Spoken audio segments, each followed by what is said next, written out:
ఇలా వేగుతుంది. ఇది ఇలా అవుతుంది. కరెంట్ లేదండి. కరెంట్ వచ్చాక మిక్సీ పట్టి చూపెడతాను. చాలా బాగుంటుంది పచ్చడి. తింటే కమ్మగా ఉంటుంది. దీని మీద వేడి చాలా వేసుకొని పచ్చడి మంచిగా తిన్నా, అన్నం డైరెక్ట్గా కలిపి తిన్నా ఆడవాళ్ళకి మంచిది, మగవాళ్ళకి కూడా మంచిది. ఈ పీచు పదార్థం కూడా మన బాడీకి మెయిన్ ఉండాలండి. హాయ్ అండి, ఈరోజు మా పచ్చడి, మన వంటింట్లో మన పచ్చడి ఏంటి అంటే ఇవేంటో చెప్పండి. కాలీఫ్లవర్ పువ్వు ఉంటుంది కదా, అట్లా కాడలు. ఈ కాడల్లో చాలా పీసు పదార్థం ఉంటుందండి. చాలామంది తెలుసో తెలీదో నాకు తెలియదు, కానీ దీంతో పచ్చడి చేసుకుంటే బాగుంటుంది, పులుసు పెట్టుకుంటే బాగుంటుంది, టమాటా ఇది కలిపి వండుకుంటే బాగుంటుంది. ఇందులో పీసు పదార్థం ఉంటుంది. తినడం వల్ల మనకి హెల్త్కి చాలా మంచిది. ఆడవాళ్ళకేటి మగవాళ్ళకేటి విరోచనం కానీ, ఒంట్లో ఆరోగ్యం కానీ, ఎముకలకు కానీ చాలా మంచిది. ఇవి ఎండుమిర్చి ఉంటే ఎండుమిర్చి, పచ్చిమిర్చి చేసుకోకూడదండి. పచ్చడి కదా, అటు ఎండుమిర్చి చేసుకోండి.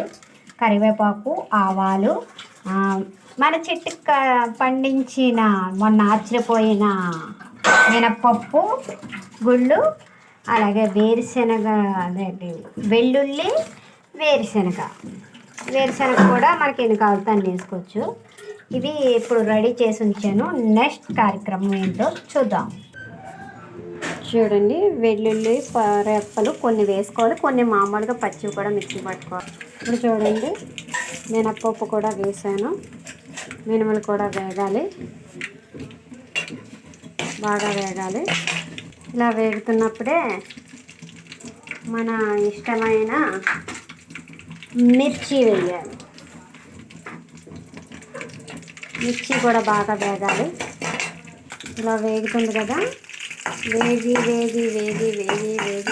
వేగినప్పుడే ఇప్పుడు బాగా వేగుతున్నాయి. ఈ మిక్సీ జార్లో తీసేసుకుందాం.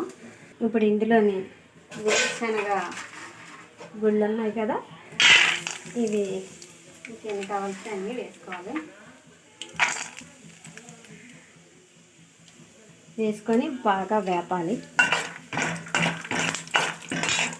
ఈ లోపల ఈ మాత్రం వెల్లుల్లి ఇందులో వేసుకోవాలి.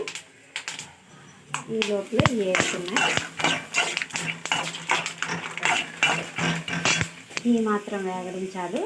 మిక్సీలో తీసేసుకుందాం. ఇప్పుడు ఈ నూనెలోకి ఈ యొక్క ముక్కలు ఉన్నాయి కదా, కాలీఫ్లవర్ ముక్కలు, అవి బాగా వేసుకోవాలి.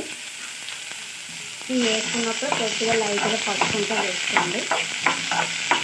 ఉప్పు కూడా ఇందులోనే వేసి మట్ట పెట్టండి. ఈ కరివేపాకు ఉంది కదా, ఈ కరివేపాకు కూడా ఇందులోనే వేయండి.